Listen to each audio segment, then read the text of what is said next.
Olá pessoal, vamos falar hoje então sobre os limites de tolerância dos agentes químicos.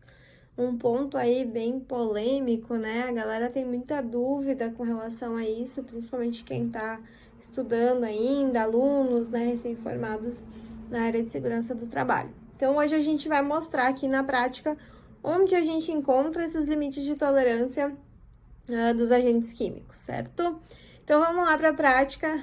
Abrindo aqui então a nossa NR15, a gente vai encontrar nos seus anexos 11, 12 e 13 referências, né, sobre agentes químicos, né, cada um ali com as suas particularidades.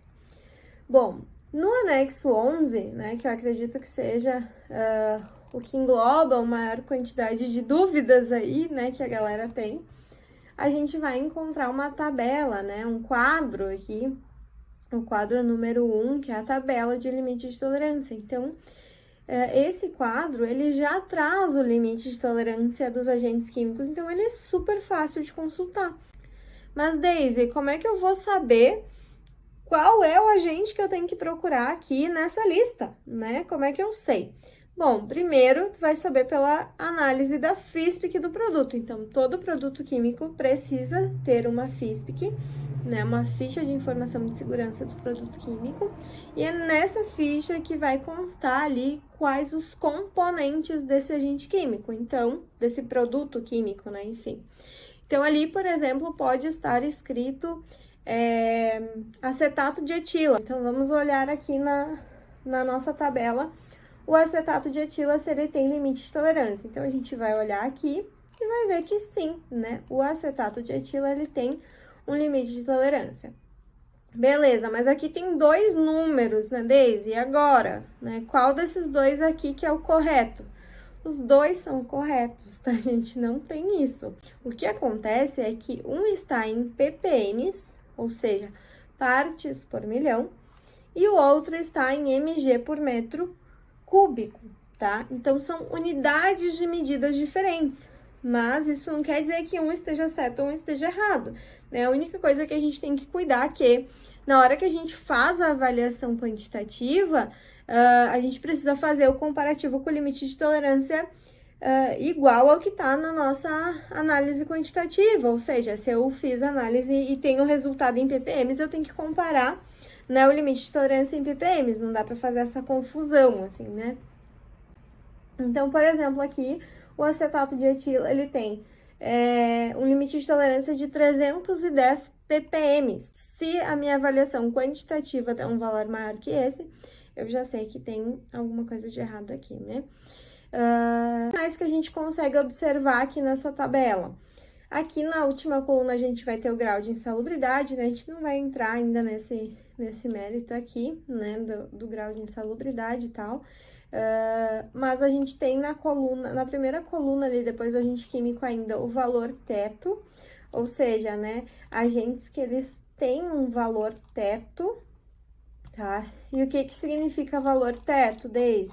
Bom, isso também tá escrito aqui, tá? Então, é bem fácil. Assim, esqueci o que é valor teto. Bom, então, tu vai vir aqui na norma e vai olhar.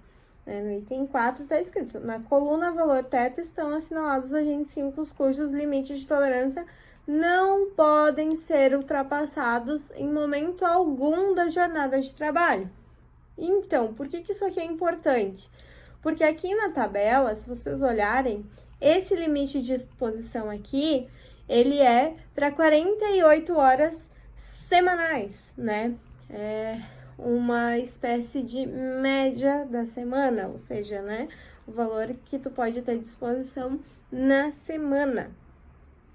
E quando a gente fala em valor teto, a gente está dizendo que aquele valor ali, né, que aquela substância, aquele valor não pode ser ultrapassado em momento nenhum da jornada, né? Então, eu não posso num dia ele ser ultrapassado e no outro dia não ter nenhuma exposição, porque ele tem esse valor teto. Deu para entender? Se não deu para entender, deixa aí nos comentários que a gente tenta gravar de uma forma diferente para vocês, tá?